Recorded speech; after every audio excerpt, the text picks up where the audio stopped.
In all my time gaming in my life, I have played my fair share of really cool games, and I just feel like that I've been really lucky to have played what I have played.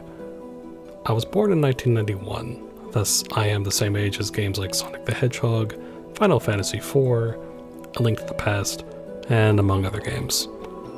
The funny thing is, Sonic has been a part of my life since I first played Sonic 2 and 3 on my cousin's Sega Genesis, and a few other Genesis games, but it was mainly Sonic. I always loved playing them as a kid. They were just really fun games, and have remained that way all throughout my life. Later on, we got some sort of Sonic collection on PC. I don't remember the name of it, sadly, but that was just loads of fun to play. But this isn't a video about Sonic. He just played a big role in my gaming life. One of the other shaping events for me was going to a friend's house, and his brother had a demo for Star Wars Dark Forces 2 Jedi Knight. I was really intrigued by this game, seeing it in different Star Wars magazines at the time, just seeing screenshots of it, and again, it was perfect timing for me as I had just gotten into Star Wars at the time. The thing was, though, I never really had the means to get it until we moved a couple years later, and we got a new PC. So of course, I got the game eventually, and I just loved it to death. The game had my personal favorite live-action cutscenes too in a game. They were just good fun, and the gameplay was also very fun to me, and still holds up pretty good. In terms of my PC games, though, at the time, I had the Phantom Menace game, the Sonic games I had mentioned before, and a few others. But it was mainly those games. But I was content, though, and I loved Star Wars, so I was pretty happy. For the longest time, though, I played on either my friend's N64 or his Xbox, and as I mentioned before, with my cousin's Sega Genesis. Never had my own console till I got a PS2 for Christmas 2003, and my first game was MLB 2004, the PS1 version, but I played it a lot with my dad, something that has kind of remained a tradition ever since. I would also play or watch my friend play on his Xbox. We played games like Halo and Mortal Kombat, and a few other things. Other games that were regularly played was the Return of the King game on my PS2, and then a little game called Star Wars Battlefront, which I just dove into as a kid. And of course I loved playing Battlefront 2, among some of the other Star Wars titles on the PS2, but both Battlefronts I just played to death and loved them. Now, eventually, I would come across and play a game that would be a rather big one for me in my gaming life. My friend brought over Kingdom Hearts 1, and we played it. Well, I watched him play it, though, and that just sort of kind of became a regular thing for us for a bit. We got all the way to the Ursula boss fight, and so we just let that go because we just didn't know what to do with the fight. Eventually, though, of course, we played Kingdom Hearts 2, and same thing, I watched my friend play through it again, but this time we actually were able to finish the game, and kind of just off and on stayed up to date with Kingdom Hearts, but I wouldn't get super into it until later on. But the seeds there were planted for me to become a bigger fan later. So now, I could be dating myself a bit, but I used to love going to this multimedia electronics store called Media Play. May it rest in peace. But I loved that place. It had so much there, but I remember one time they had a PS2 kiosk, and it had Soul Calibur 2 and Sly Cooper in particular. Two games I'd eventually end up getting into quite a bit. Soul Calibur I just love a lot in terms of the fighting game genre and all that. I really like how Soul Calibur does things. Sly Cooper I got into because the school my mom worked for were getting rid of some stuff, and for some reason Sly 2 was one of them. I don't know why, but hey, I wasn't complaining. But I fell in love with those characters pretty immediately, and the gameplay and everything about those games. And I would love for more Sly in the future, but I digress. Another instance in my gaming journey was when another friend of mine gave me one of his Xboxes, and plenty of games there were to be played that would become some of my favorites, or games that would shape my overall taste in games, I guess you could say. It was my first time ever playing Star Wars Knights of the Old Republic 1 and 2. I played both of those just quite a lot. KOTOR 2 becoming my favorite Star Wars thing after a while. I just love what they ended up doing with it. Another game that I ended up really enjoying was Morrowind, which is just my favorite of the Elder Scrolls series. Love it a lot. And there's a few other games on there. There was like Fable and Jade Empire and a few other things that I quite enjoyed a lot. Another point. My friend got me Final Fantasy VII for the PS1. I obviously could play it on my PS2 and I loved what I played, but I tried to enter into Junon, and for whatever reason the game would just go to a black screen and would never show up again. So for the longest time I never got to play or finish FF7, but again, I finally got to play and finish that later on. So it was time to move on to the next generation finally. I basically had my PS2 and it was my main gaming console all the way till 2011 when I got my PS3. I do wish I had gotten into more games during the PS2 era, but it is what it is, honestly, and I've gone back and played a few other things from the time, but I love my time with my PS2. So 2011, Skyrim was releasing in that year, and I had to get into that.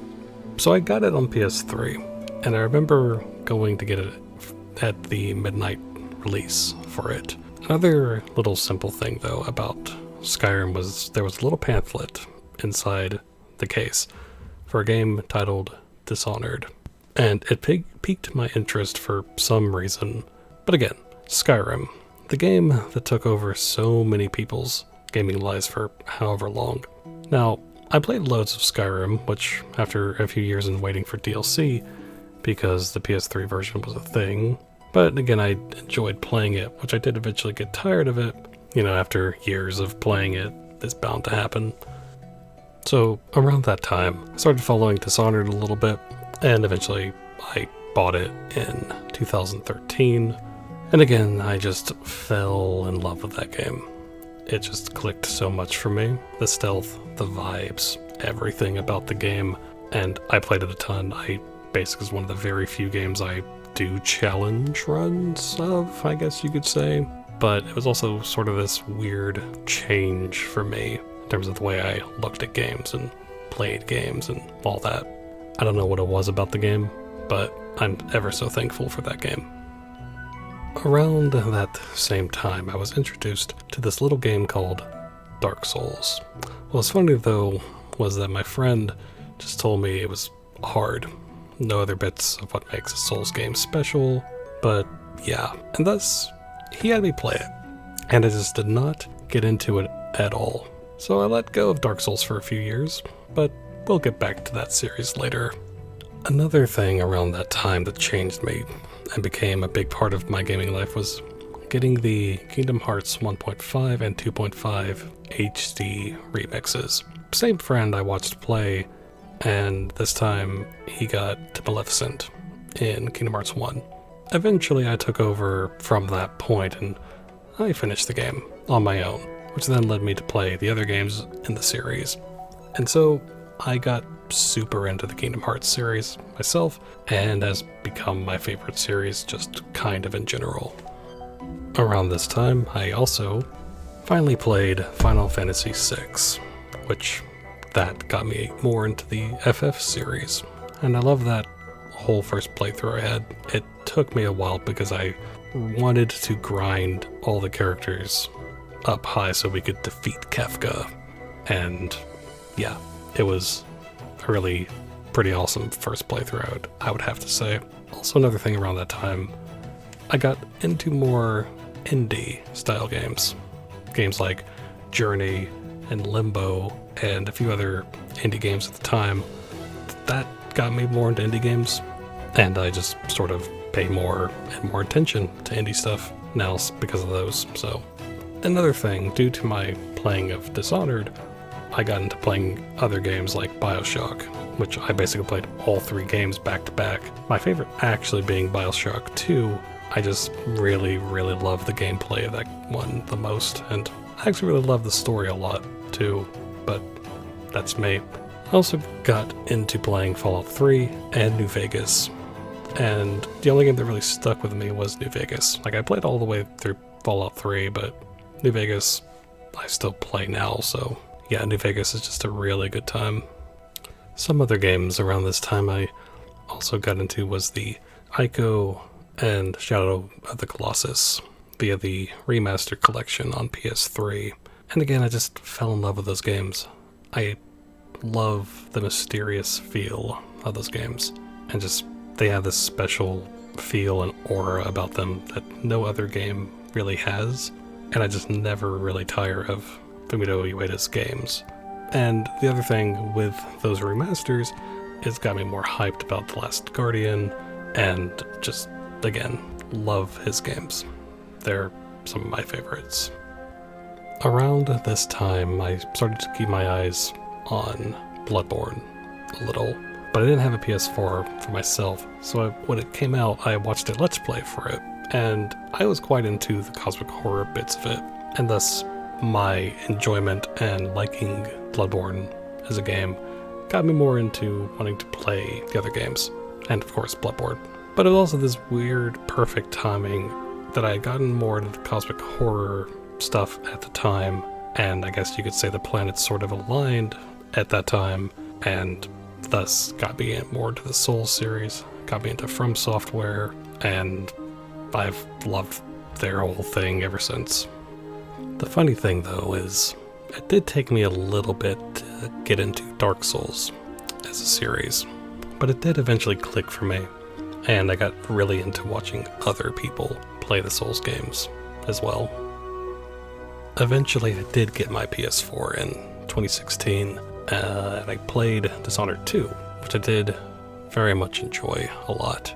Plus, finally got to play Final Fantasy VII for myself after all that time. Played it all finally and loved it, which that led to me playing more Final Fantasy games over the years, and now that I've played quite a bit of the series, it is one of my favorite series just in general, right under Kingdom Hearts, if I had to rank them. In terms of other indie games that I just fell in love with, eventually I got into Hollow Knight.